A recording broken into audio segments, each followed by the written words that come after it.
And now, RSM, the Rams Sports Magazine Show.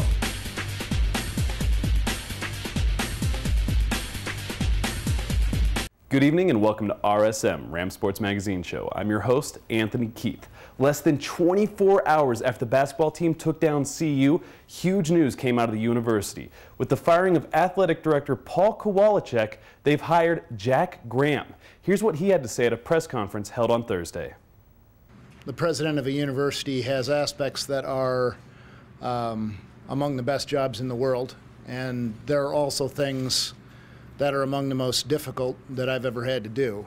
And one of those is letting good people go from their positions. I met with Paul Kowalczyk yesterday and told him that I was making a change in the athletic director position. Paul is a man of immense integrity who has worked very hard on behalf of Colorado State University. I consider Paul Kowalczyk a friend. But as I've watched where Ram athletics are going, I have become concerned about the signal that we're sending to people who view Colorado State University and form opinions about our university through the lens of athletics. And I think that Jack Graham, our new athletic director, is going to be a critically important piece of taking us there. Ladies and gentlemen, Colorado State University's new athletic director, Mr. Jack Graham.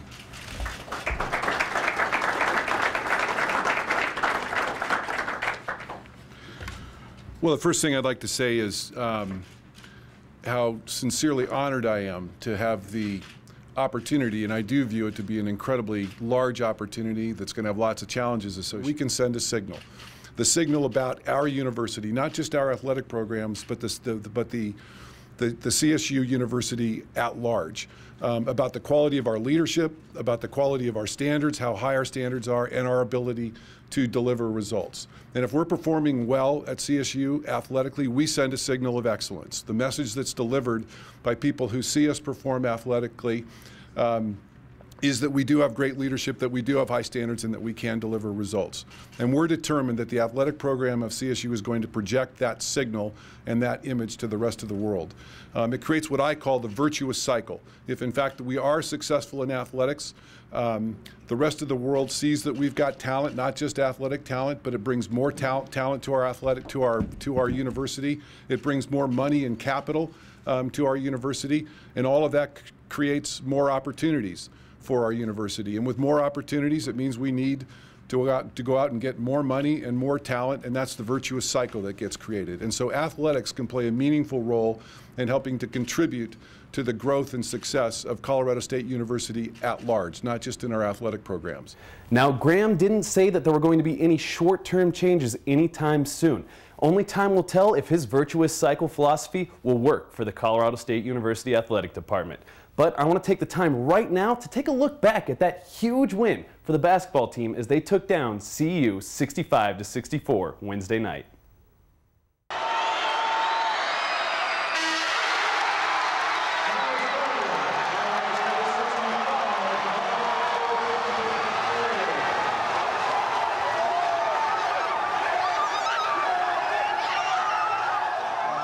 First of all, I thought it was an excellent effort for 38 and a half minutes.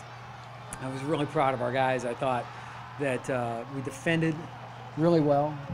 We battled, on the boards as much as we could. We did a pretty good job on some of the right guys, like Robertson. I should look before. Oh, I still got 12, so never mind. I thought we did a good job on it, but we turned him over. We did some other things, but. And then when we just missed those free throws. And then you have to credit CU. I thought they made a lot of threes in the second half. And we're going to give up three. You have to give up something.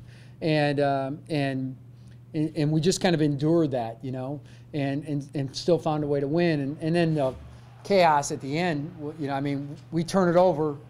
We tell Kaipo, now you're going to get trapped, so look for the inbounder, quickly. And Dorian runs out, and, and Thomason gets a layup. Well, now we have one timeout left, and they still press. bonus. And so now we get some more. I start calling timeout, yell timeout, timeout. Thank God nobody hears me. All right. Best coaching move I ever did all night was pull my hands down, and show a little bit of self-restraint after it was too late. But Dorian made a great play. And then we were just, I thought Tomlin's shot was going in. I mean, I had an angle on it. It looked like it was going in. I thought that all kinds of bad thoughts and bad words, but it just went out. So, it's great. CSU needed, our fans needed this. Our students were great. They were just phenomenal with their energy. And we need something to feel good about, and we can feel good about. We beat CU. Well, I broke out in a sweat like crazy. I'm just immediate. You know how your body just physically changes? I had that happen when he missed the shot. I thought I'd have it happen when we turned it over, but apparently my body waited about 2 minutes. But I think it's very important, and here's why. You can never beat CU enough. I think our fans needed a real shot in the arm, a rally cry, and hopefully this gives them that. And second of all, it's got to help us in Denver. I mean, I'm just telling you, when you go down to Denver, they ask you one question. Did you beat CU this year, or did you lose to CU? And we can tell them for the next 300 and whatever days that we beat them, and we're going to tell them, And I'm proud of our guys, but this helps our program. And now we've got, that Northern Iowa game. What are they? 6-1, 7. They just beat Iowa State at Iowa State, and then we got Duke. So, we just got to fight for our lives every night out. Well, I was actually shocked how wide open I was, honestly. We pushed the ball and we swung it, and at a time like that, kind of chaos works in your advantage. So I was just wide open and I just took it to the basket. Well, Coach Miles said he almost did call a timeout, but I don't know. It just kind of depends on the feel for it. I think we got the ball out quick and we pushed it up, and sometimes in chaos, that's what you want, just to push it up. And so I think you kind of have to feel out that situation. If we didn't have anything, we probably would have called the timeout. I don't know. I've only hit kind of one go-ahead bucket or game winner besides this one, so it's got to be up there. I think I just kind of got open, and we did a good job just moving the ball. If you watch it again, we got it on one side of the court and just swung it again. And so, good team ball movement got me an open shot. Oh, I think whenever you play in a packed arena like that, especially at home, you're going to feed off of it. They can really change a ball game with that. So I think, as coming into the program, that's what we kind of wanted here in Moby, just every game like that. So it's easy to feed off the energy in the crowd, and especially being the home team. If we lost this game, we would have had to hear about it. So I think, we win this one, and everybody can come back, and they can't say that we didn't beat CU this year.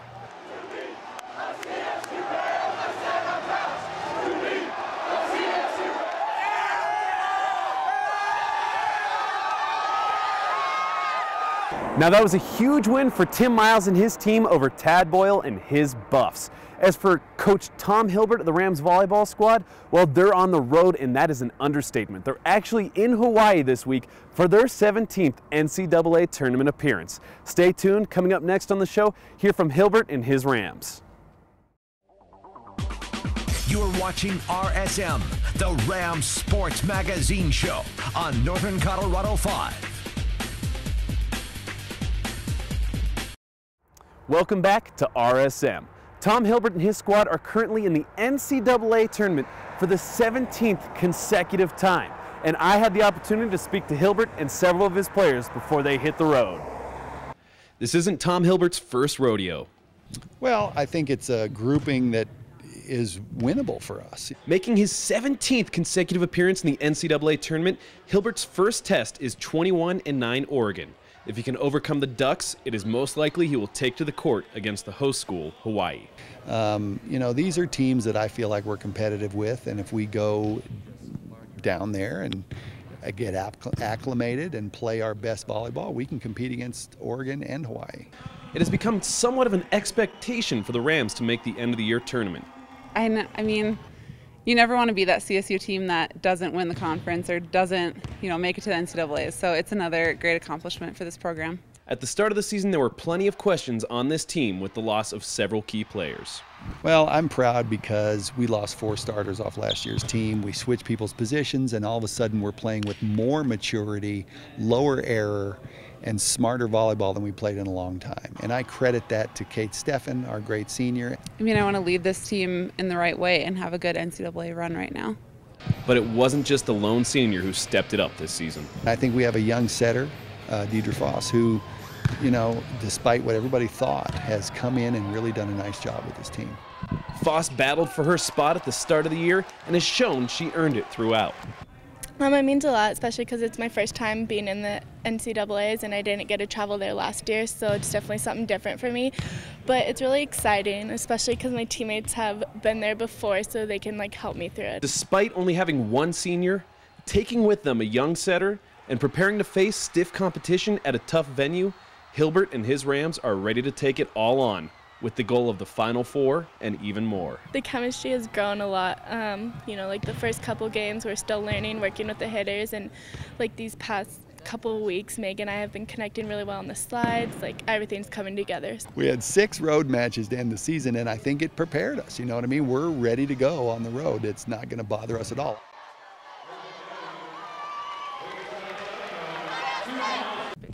One huge thing about this tournament, Nebraska's the #2 seed. You guys took them down here. What does that do for your confidence?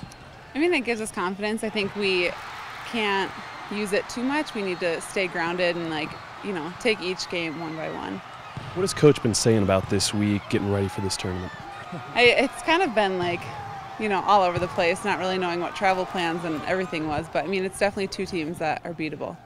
And how do you feel about this venue, Hawaii? I mean, it's one of the toughest places to play in the country, especially for a mountain team. Yeah, I went there as a freshman, didn't play because it was my redshirt year, but I mean, they bring a great fan base. I mean, unreal. And the fans aren't very hostile. I mean, they love everyone that comes in. So I think it should be really great. What were your first thoughts? Hawaii, the Ducks. Well, when I first saw Oregon, I was actually hoping we'd play at Oregon because I'm from there. But I think it'll be, they're both really good teams. They're both nationally ranked, so it'll be tough games for us, but no team is unbeatable. How do you feel about your team after today's practice? You're hitting the road tomorrow, well, not the road, the plane. How do you feel about this team confidence-wise? I feel pretty good about it. We had a pretty good practice today preparing, and we have some practices down in Hawaii to prepare too, so I think it'll be good. Having 3 straight road matches before this tournament, do you feel like that helped you out? Because you haven't been a very strong road team until the end of the season. I think it helped us a lot, prepared us for what it's going to be like on the road, not playing at home, so we get used to different environments every time. It helped. This Ducks team is a quick one. What else worries you about this team as you head into this match? Well, they are very fast on their left side attack, and they also have a great opposite or right side hitter. So both sides of the net, they're very dynamic, and we have to be good at blocking, which we normally are, but we've got to be great at moving laterally and stopping that stuff. How do you feel about this venue, Hawaii? I mean, the Rams haven't had much luck in the past, but it's been a while since you guys have been down there. Yeah, it's a difficult place to play simply because it's a long trip. You're playing at sea level, which is different than here, and usually if you're playing Hawaii, there's 12,000 people in the gym. So it's tough. It's going to be all we can handle, but we have gone there. We went there in 2007, played a tournament, I thought played very well. So, we just got to go down there and play well. Best of luck to Tom Hilbert and his squad as they aim to reach the Final Four in the NCAA tournament. Coming up next on the show, hear from several of the senior football players, Chris Woke and freshman quarterback Garrett Grayson, as they prepare to face the University of Wyoming Cowboys this Saturday. You're watching RSM, the Rams Sports Magazine Show on Northern Colorado 5. Welcome back to Rams Sports Magazine Show. The CSU football team is currently en route to a 3rd consecutive 3-9 season. And last Saturday against the Falcons, Hughes Stadium was practically a ghost town. Now they need the support this Saturday for the border war as they take on Wyoming. Here's what some of the players had to say after practice earlier this week. Sunk in yet? How many yards you ran for in that game? Yeah, it definitely has. I mean, obviously the offensive lineman did a great job blocking. There's really big holes there, so I mean that's all from the success from the offensive line. So, could you have ever imagined running for 269 yards in a game, in a college game? Maybe high school. I mean, I knew it was always possible if you always practice hard and the offensive linemen did their job and I did my job, receiver. If everybody put all their effort on the field and left nothing on the field, I knew it was possible. So this Wyoming, a lot of these defenders are guys that are from Colorado. Some of them might have even played against you before. But you excited about the chance to maybe go out and run wild through them? Definitely. I mean, their running back Brandon Miller. I played Little League with him. Me and him were like best friends in elementary school. So I'm looking forward to competing against him. So.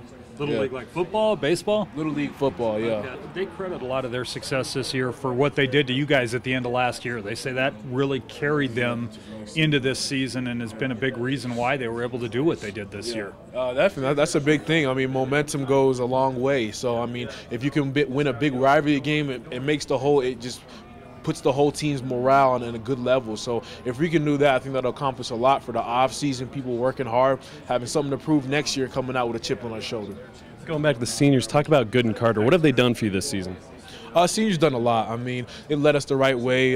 They've taught us, never give up. Even when we have a losing season last year, just to keep the hard work, keep the confidence, keep your head up, keep pulling other people with you. So that was a big thing we learned. Looking back at that Wyoming game from last season, the end of it, the seniors, such a bad taste in their mouths. How much does this mean, getting a win for those guys? It means a lot. I mean, obviously, we want to take them out the right way. I mean, and then I know they want the same thing. So it's all about giving our all, leaving no regrets, and playing for the people who played for us. So you almost have a short memory. You just put last week behind you and just work on moving forward from there. Yeah, I mean, like I talked to my dad. He came out for the game. I talked to him Saturday night. And like I said, I just don't want Coach Fairchild, to think of me. That's the way I play. I want him to think TCU is the way I play, and he'll get that every week. So. Is it the same go for your teammates? You don't want your teammates to think that's the way you play too, right? And I felt bad for the seniors, because that was the last chance they're going to get to play Air Force, and beat a rival.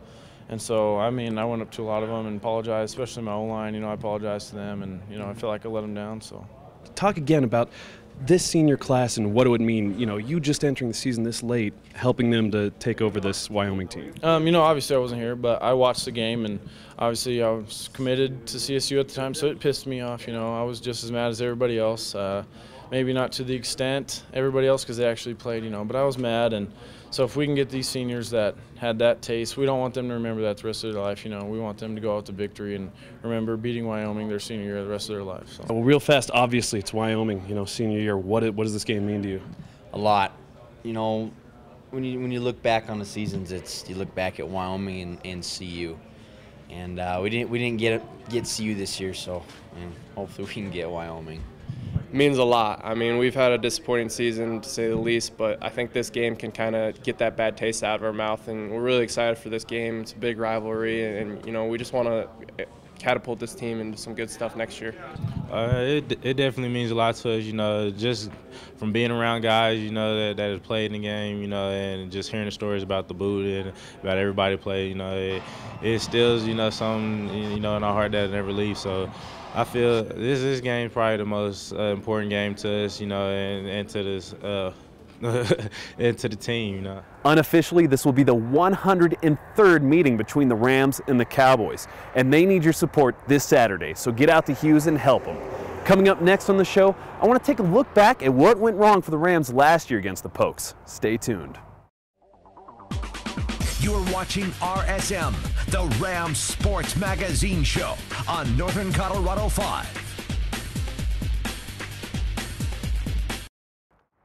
44-0. A score against the University of Wyoming in their final game of the season back in 2010. Something the team and fans would like to put behind them. And what better way to do it than beating them this Saturday at Hughes Stadium? I want to take the time right now to recap what went wrong for the Rams last season. The Rams football team did not end their 2010 season the way they planned. The border war with the bronze boot on the line. A last shot at redemption for the seniors, and an opportunity to have a better record than the season prior. Wyoming was coming into this game off a 6-game losing streak, yet somehow the Pokes were still able to shut out the Rams and put 44 up on the board. Things started off shaky in the first quarter when a trick play set the Cowboys up at the 1-yard line for an easy 6.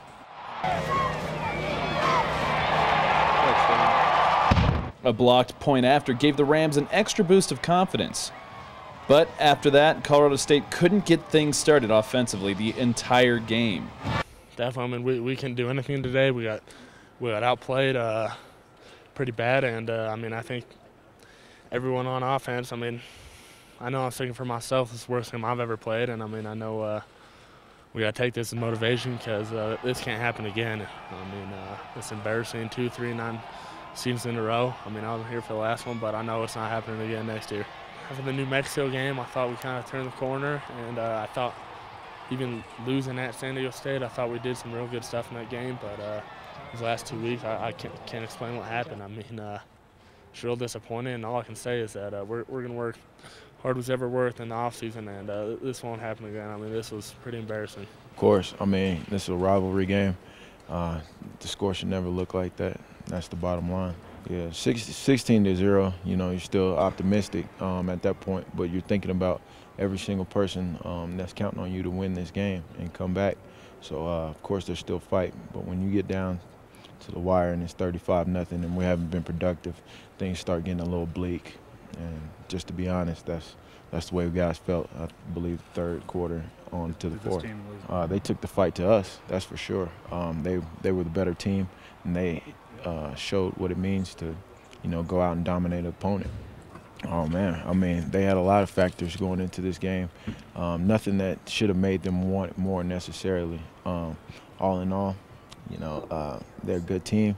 They came out, and like I said, they took the fight to us. They knew and understood what was on the line, apparently more than us. Oh, man, heartbreak and sorrow would be the 2 words that I would use for that. Senior night, get blown out the way we did, and then Border War, get blown out the way we did. Those are 2 games that I'll always remember. Another thing I'll always remember in my career is never beating BYU, never beating Air Force, never beating TCU or Utah, for that matter. That's going to stick with me, and as far as the future Rams, I'll make sure they're educated on that situation. Now remember, this Saturday's game kickoff is set for 4 p.m. right here in Fort Collins at Hughes Stadium. And the team needs as much support as they can get from both the fans and the community.